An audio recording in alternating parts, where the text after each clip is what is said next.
Alrighty, I am back, and I'd like to remind y'all that Haggie Shack Radio is totally listener supported.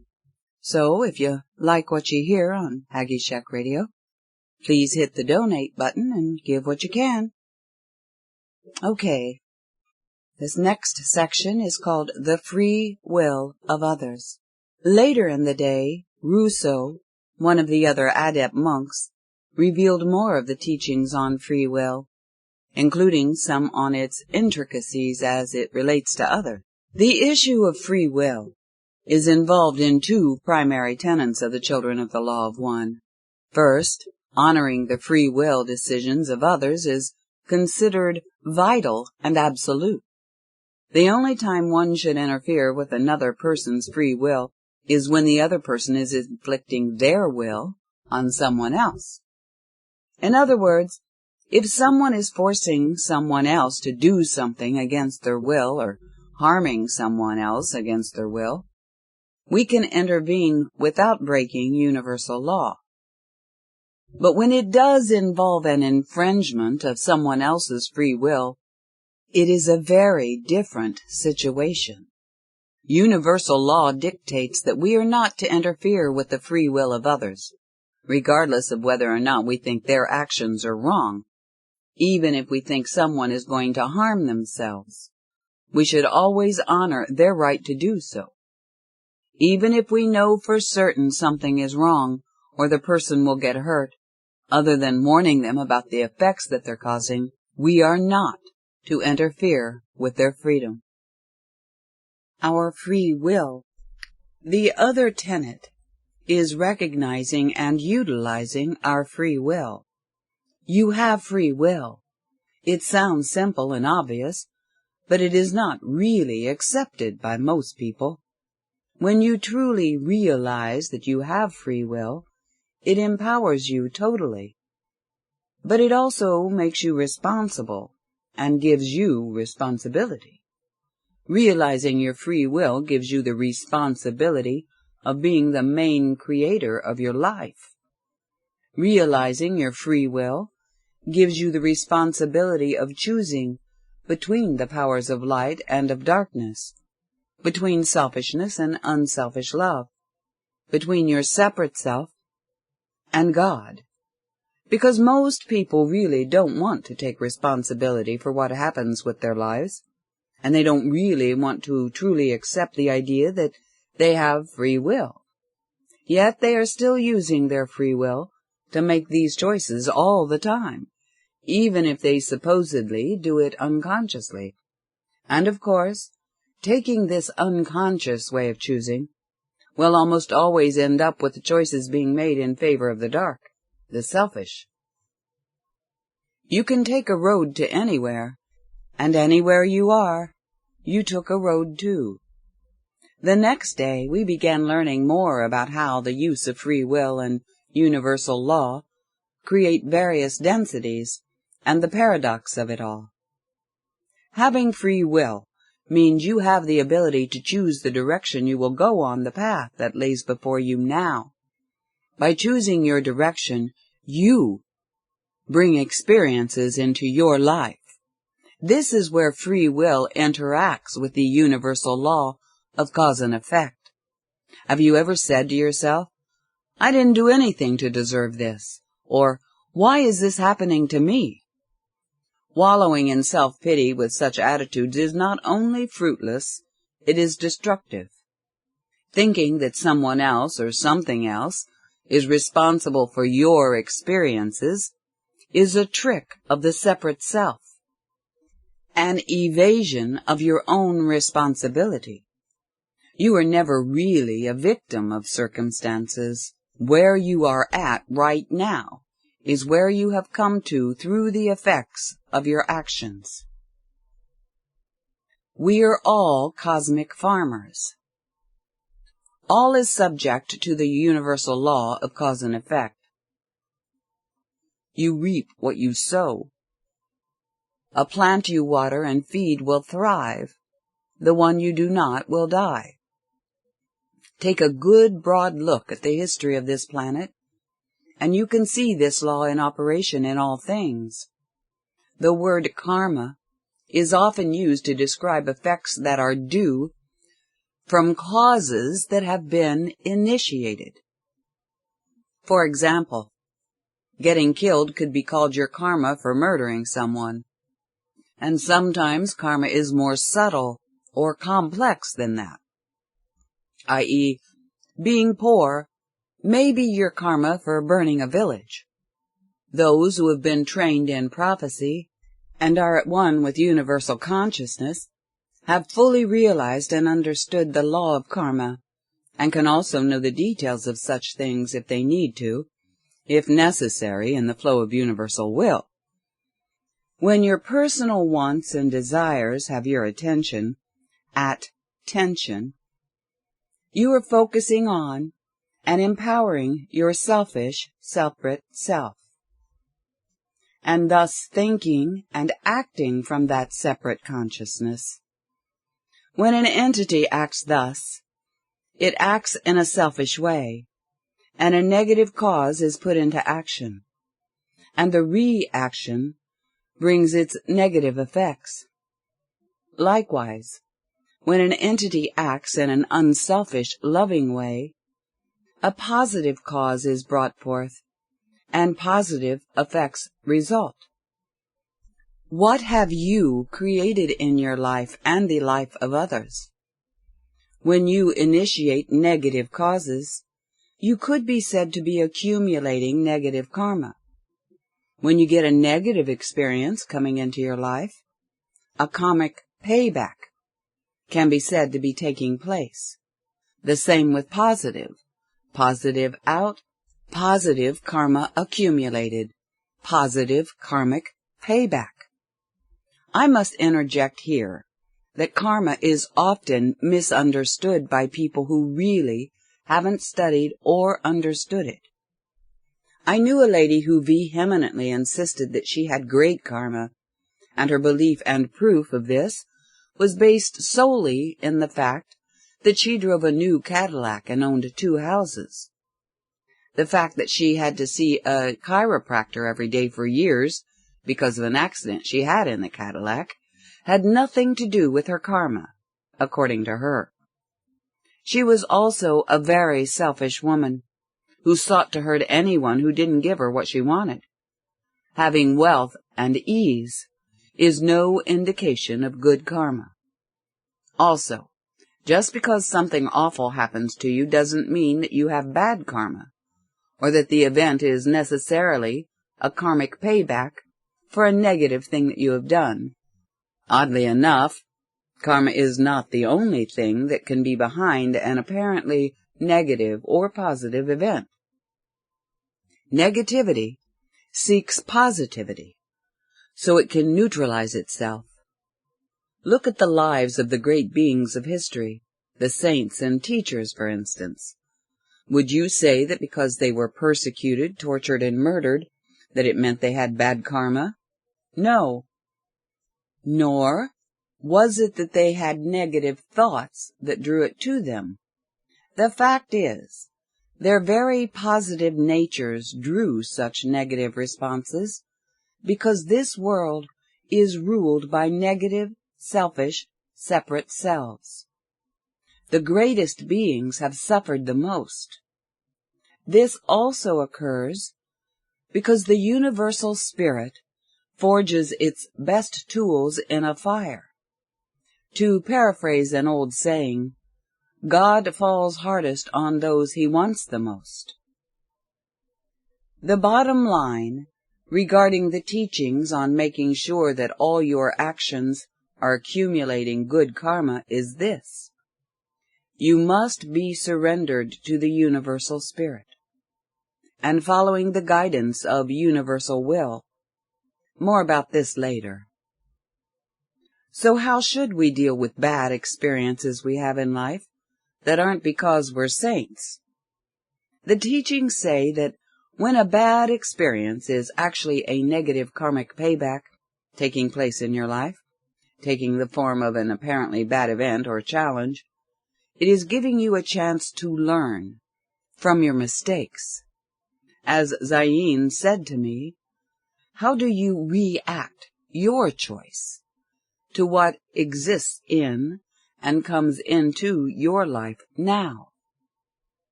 The best way for a person to react is to see the lesson in the experience. Realize what life is communicating to you through this experience, and change. Such a change will ensure that the mistake will never be repeated, and thus your future nows will be different. Free will and the mind. Mind is the construction worker of our lives. Zayin told me I could attend a special series of lectures relating to my new studies, and he recommended it strongly. It was quite an honor, because they were to be given by Michael, and only attended by elder monks. Michael was very old, according to Zayin, far, far older than 100.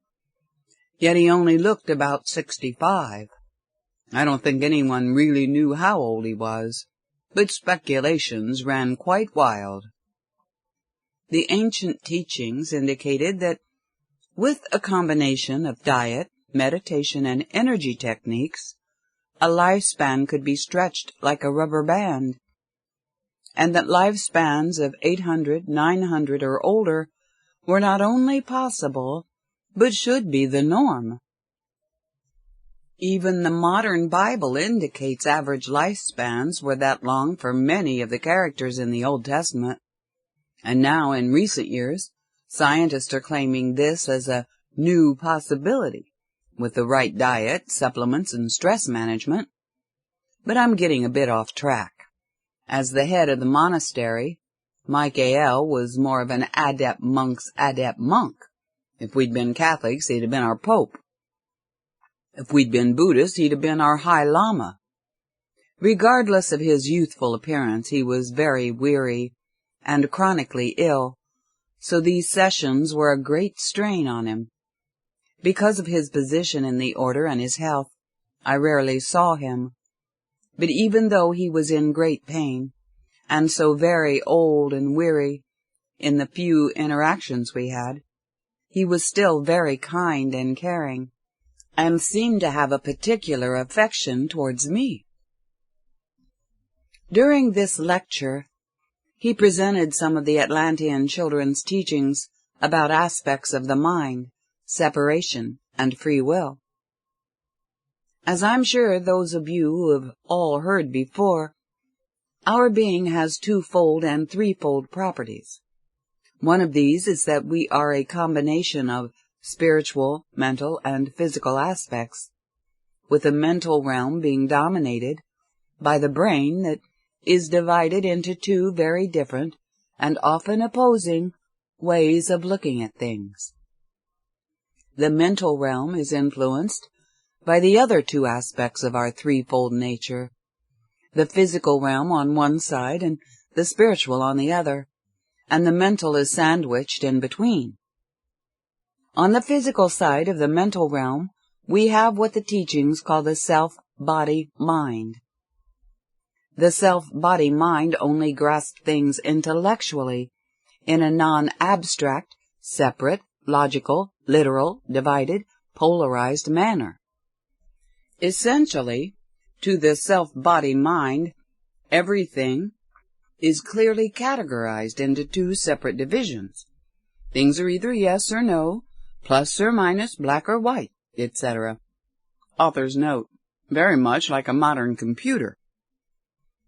And on the spiritual side of the mental realm, we have the oneness integration mind, which grasps things intuitively as a whole, allowing us to understand abstract things. Our will functions between the two, like a pilot or a captain of a ship, and allows us to act or think in any direction, and utilize either aspect of the mental realm or both. Free will is our birthright. It is an inheritance, offspring of the Father, infinite, and the Mother, finite. Now we discuss the vital importance of mere thoughts. Thoughts are the very building blocks of physical experience. Please contemplate in fullness the outstanding profundity of this concept. Everything that humans have done or created came from the mental realm first. Everything you can think of. Try to think of even one thing that wasn't first thought of before it came into existence.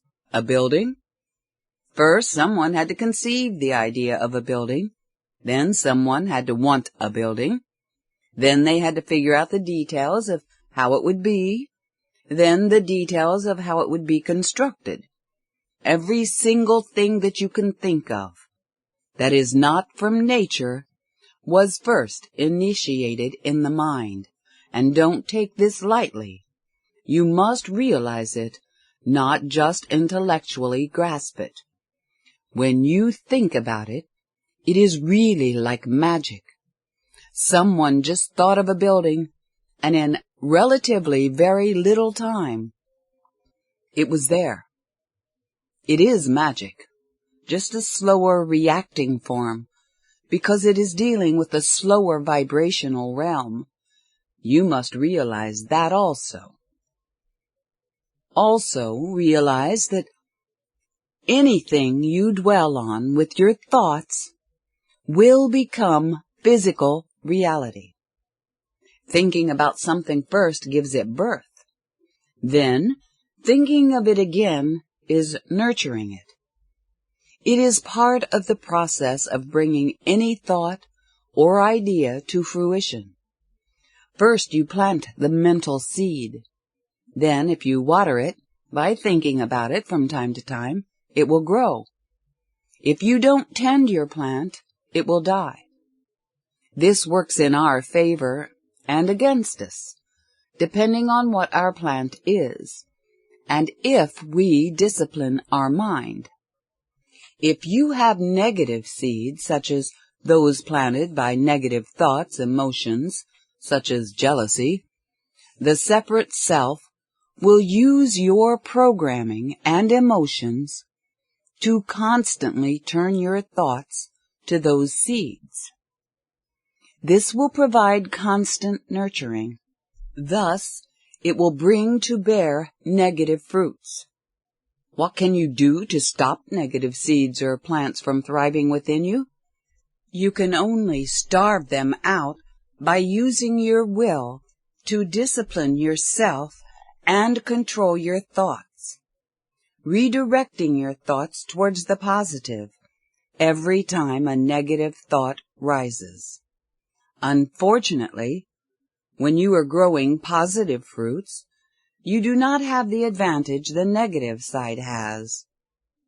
What do you mean by advantage? Asked the elder monk Pythagoras. I was just getting to that. The negative side has the advantage of the selfish separate self using programming and strong emotions, such as jealousy. This literally grabs your attention and thoughts, urging you to tend the negative seeds. It also has habits on its side, with programming that unconsciously and automatically thinks, acts, and dwells negatively. To get positive seeds to grow, you must first overcome the negative emotions, programming, etc. Plus, you need to work to create new habits, new programming.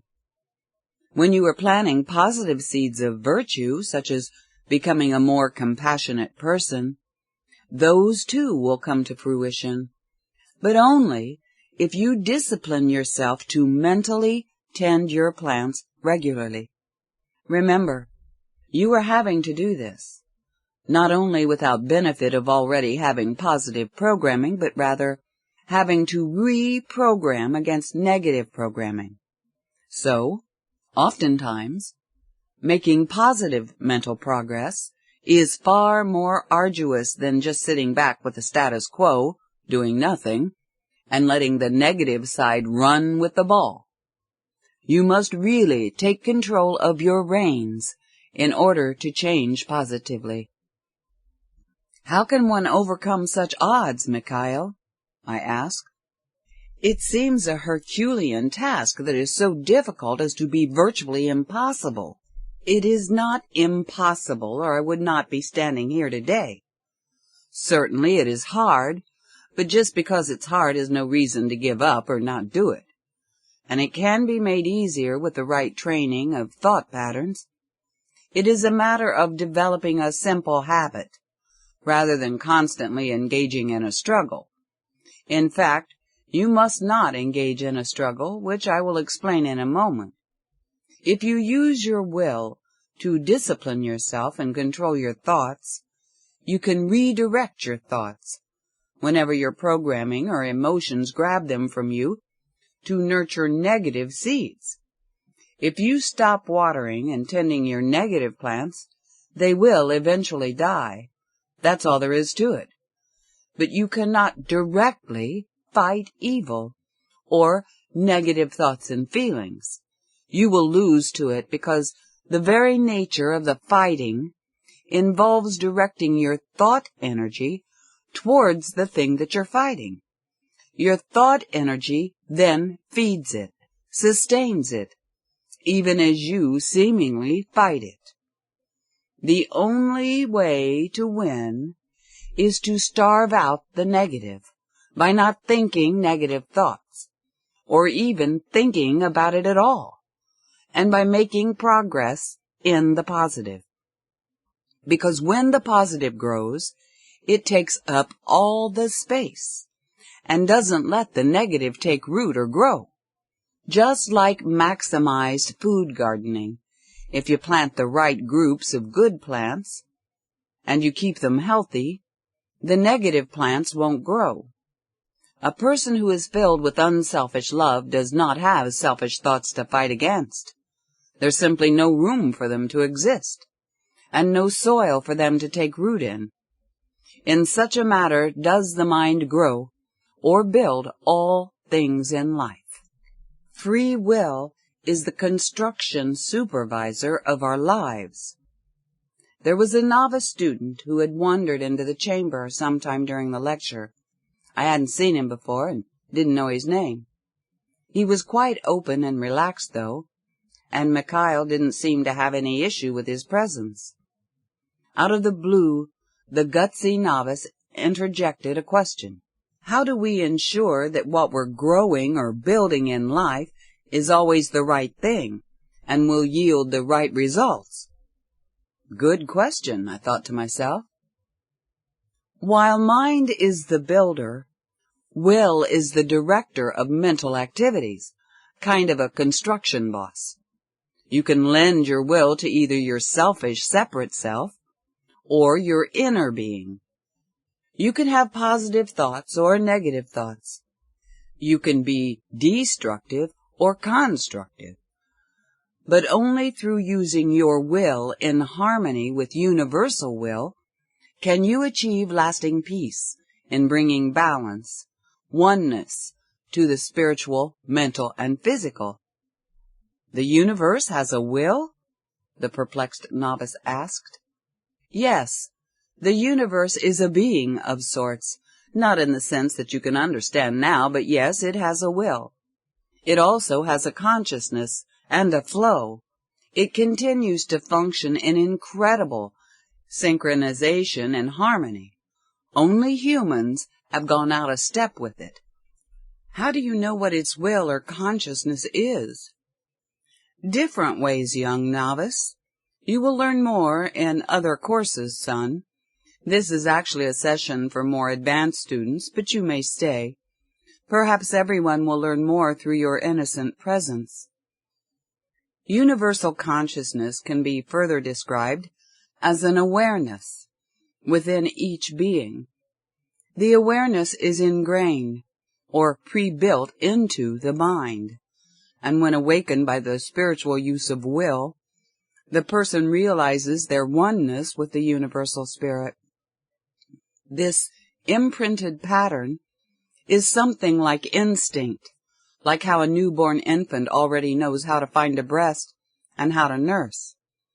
Although it's far more sophisticated than mere animal instinct, like instinct. It's already there inside you. It just takes the right stimulus to bring it out. It's the same with universal consciousness. If you want to awaken the imprinted pattern of that awareness, you just need the right stimulus. And in this case, the right stimulus is applying your free will unselfishly. When you grow enough in consciousness that you begin to make free will decisions that are unselfish, you trigger a response, and you instinctively begin to discover a new awareness, your universal consciousness. Getting back to the basic concept of free will, Mikhail, why do we have such a problem with using our free will in harmony with the will of God? I ask. The inner being in each of us is part of the universal spirit, and it thus represents universal will and wants us to follow it. Unfortunately, when most humans use or think about their free will, if they even think about it at all, they use it and consider it as a means of doing anything but universal will. They think of it as a means of doing whatever their selfish separate self wants, regardless of universal will, God's will. And doing what the separate self wants is usually the opposite of universal will. The separate self does not like serving God. The separate self sees it as a sacrifice of its own will. So many people ignore universal will, use their free will to serve the separate self's will, and pay the resultant karmic price, which is, for purposes of our discussion here, that we keep getting disillusioned and we keep suffering. But we eventually find only that by doing the will of the universal spirit, by living in harmony with the universal will, can we live in happiness and peace. Finally, in time, some of us begin to realize that our real will is the will of the universal spirit, and that only by sticking to it do we return to paradise. When we synchronize our will with universal will, we then act only in ways that make positive karma.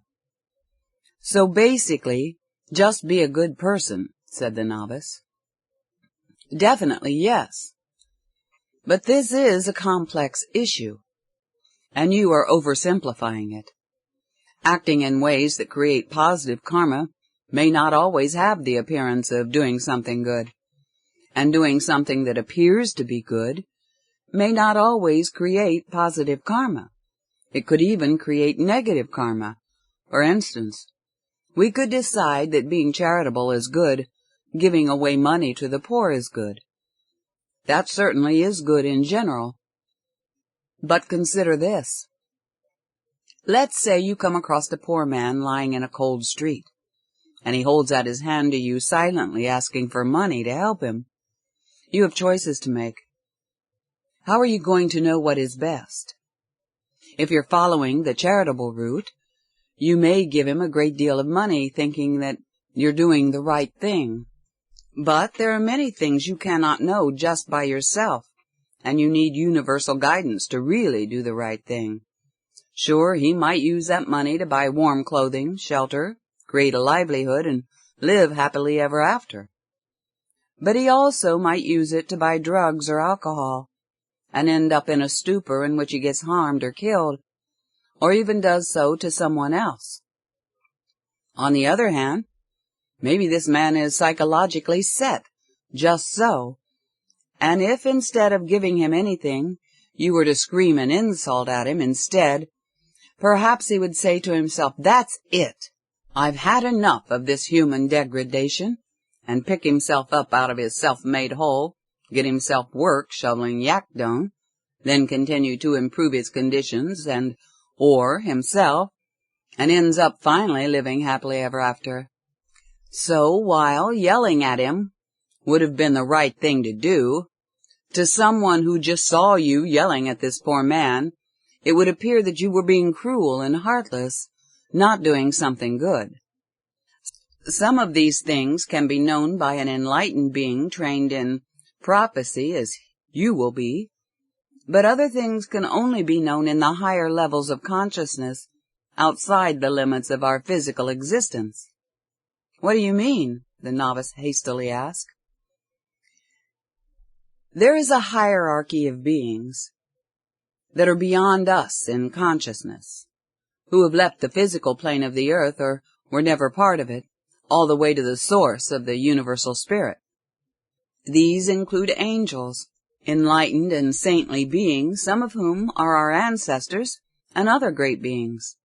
They see and understand these things better than us because of their state of ascended consciousness, and are there to guide us if we surrender our reins to the universal will. Thus, we can only properly make such choices as the one in the example above if we let our inner being, with its universal consciousness, guide us intuitively. The novice spoke again. How do we get to such a state that we can be guided like that? Humility and unselfish love will bring you to oneness with the all. There is nothing that can keep you from oneness with the universe but your separate self. Only through unselfish love can you make your will one with the Infinite One, and by doing so, you will become a blessing to all who come in contact with you, for they will be coming in contact with truth, their own essential being, the one universal spirit. The School of the Prophets. Zayin entered the chamber to relieve Mikhail and lecture more about the Atlantean teachings on learning prophecy. Mikhail had done too much for the day as it was. Zayin kissed him on the cheek as he left the chamber.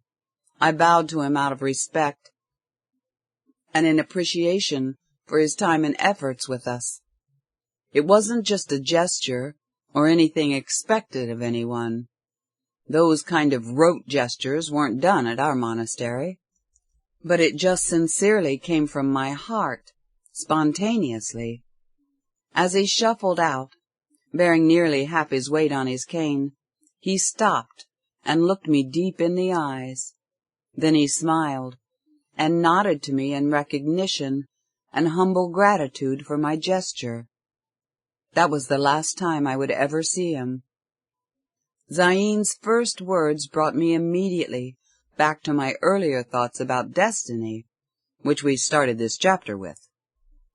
There are those who totally believe in fate. They say all things are predestined and we cannot change them. Others believe that there is no such thing as destiny at all, that we totally make our own reality. The children teach that these two concepts are a paradox, and both are true.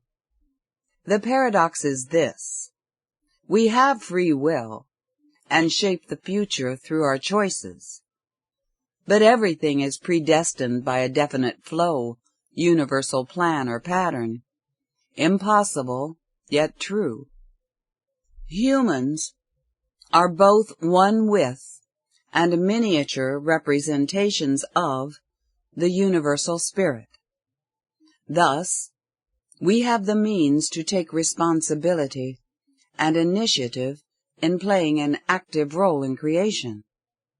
If you were in a city, walking across the street, and someone said, "Watch out, a car's coming," would you say, "Well, if I'm supposed to be run over, I will be," and go on walking blindly across the street?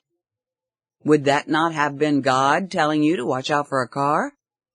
Most everyone agrees that if someone warned them that a car was about to run them over, they would move. Yet many times I've heard people forewarned of disaster say, "If something is meant to happen, it will happen." These were people who didn't believe in destiny, yet they were making a statement as if they did. Of course, their comment was true, in part, but it was being rationalized by the person to the point of imbalance, even to the point of death. For instance, I've known people warned to begin moving their habitats, told that an earthquake would destroy them if they did not move.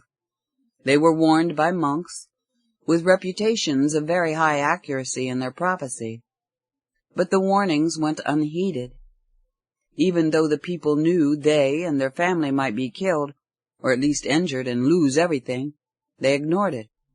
Why? Because their selfish desire to not leave their land, certain possessions, or not put out the energy it would take to move, etc., outweighed their universal intuition. This is sad but true. In these recent times, I have met many people whom I have warned of various events that would befall them if they did not take a different action. I have, as Zayn had, even warned of devastating earthquakes, and been ignored. There are people who would never drive without their seatbelt on, yet they continue to live in an area where even scientists have said a disastrous earthquake will definitely occur and could hit at any time. Yet people continue to stay there, using illogical rationalizations like, if something is meant to happen, it will happen. But as Zayn said, they wouldn't say that if a car was about to hit them. And speaking of Zayn, let's get back to his lecture. On the other side of the coin, you have people who believe they totally create everything in their lives and can't be affected by anything else. They believe this to the exclusion of the universal law of cause and effect. Some even believe that Jesus' crucifixion was the result of drawing it to himself because of negative thinking.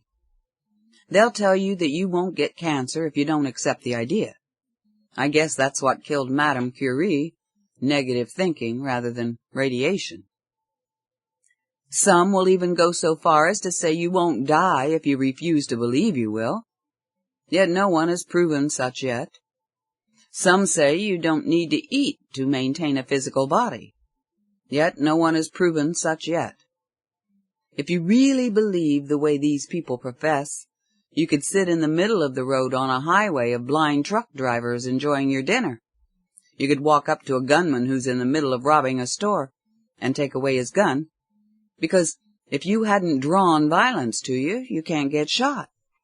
And you wouldn't even need to bother with stop signs, because if you hadn't drawn an accident to you, you won't have one. Yet I don't see any of these people who profess such beliefs doing such things. Why not? Because they still really know inside that it isn't totally true. That things do happen to people that they didn't really attract to themselves. But if you noticed, I said it wasn't totally true, because it is partly true. Things do sometimes happen to people that they did attract to themselves mentally. And for the most part, we do create our own realities, our own lives. It takes a great deal of understanding and high consciousness to fully grasp such paradoxes, and not think in an imbalanced manner one way or the other. The children fully understand and teach the universal law of cause and effect in all its paradoxical wonder. This law dictates the results that follow an action or group of actions. Understanding this law is how a prophet determines what things are past the point of no return, and are thus destined to happen regardless of what else happens. The companion knowledge to this is understanding the subtleties of free will. How to read and utilize the revelations of cause and effect, and the projections of free will, have been taught by the children since the earliest days of fair Atlantis. That is why we have sometimes been called the School of the Prophets. "Where is the School of the Prophets?" said the novice who was still hanging around.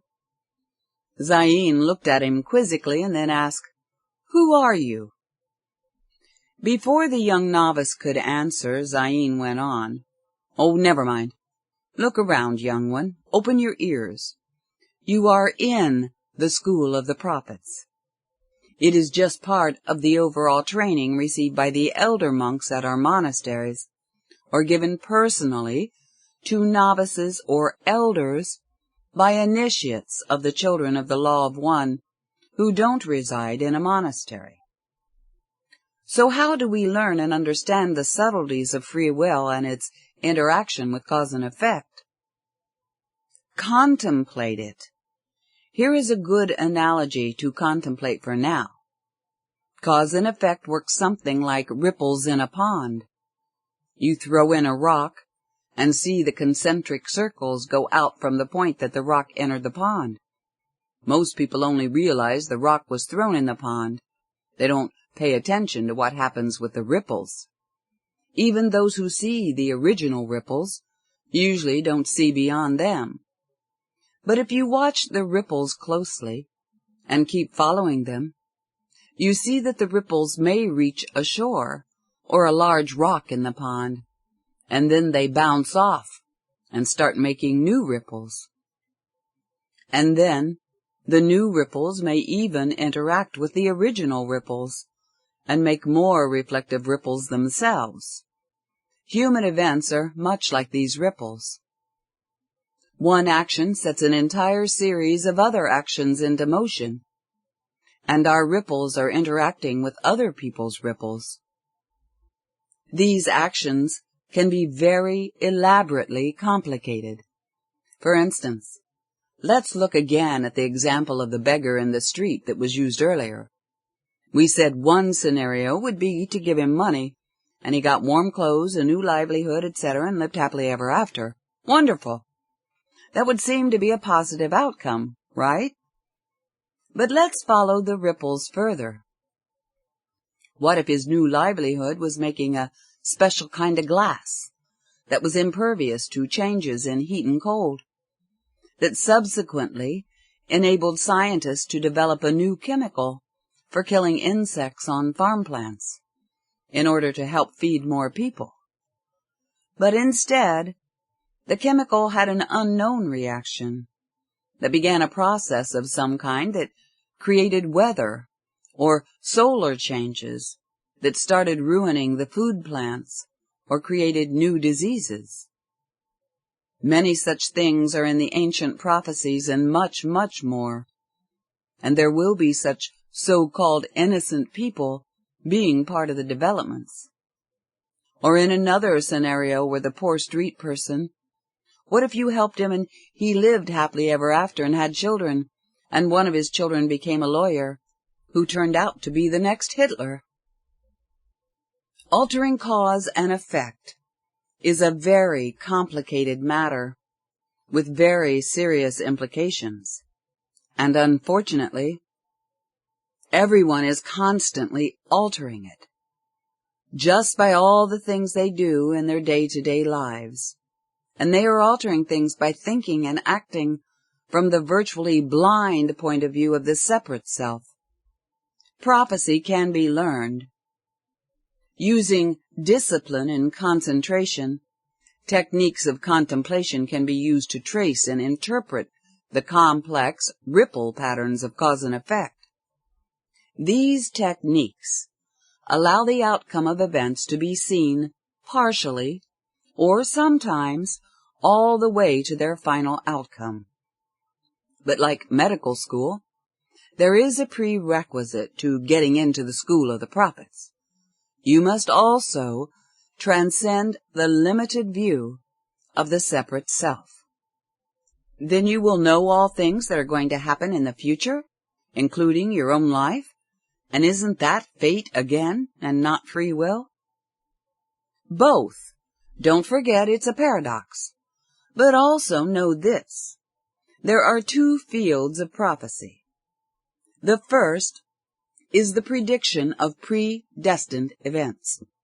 The second is the prediction of events that are yet to be determined, because they involve the free will choices of one or more individuals. The outcome of a situation involving free will choice is difficult to predict at best, because you never know for sure what a person might choose, because they have free will.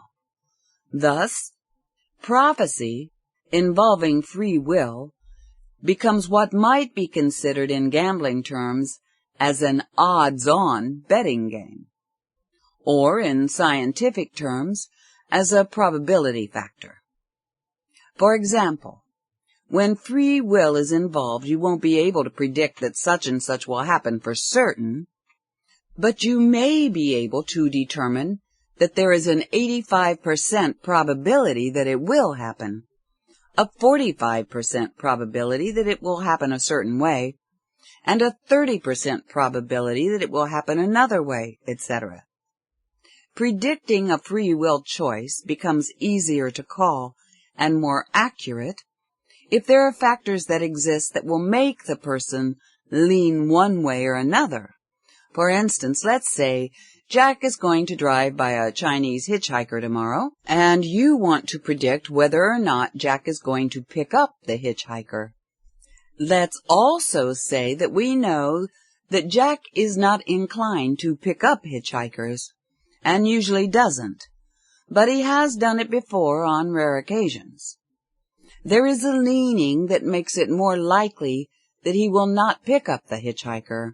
We'll say there's about a 5 to 10% probability that he will, given other factors that we know about.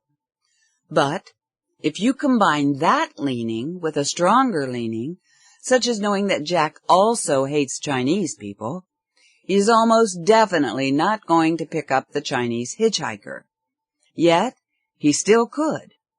Whew! And that example was nothing. First grade level stuff in prophecy school. Then there are the situations and events that do not involve free will choices and can be seen and predicted for certain. Such is the case with earth changes.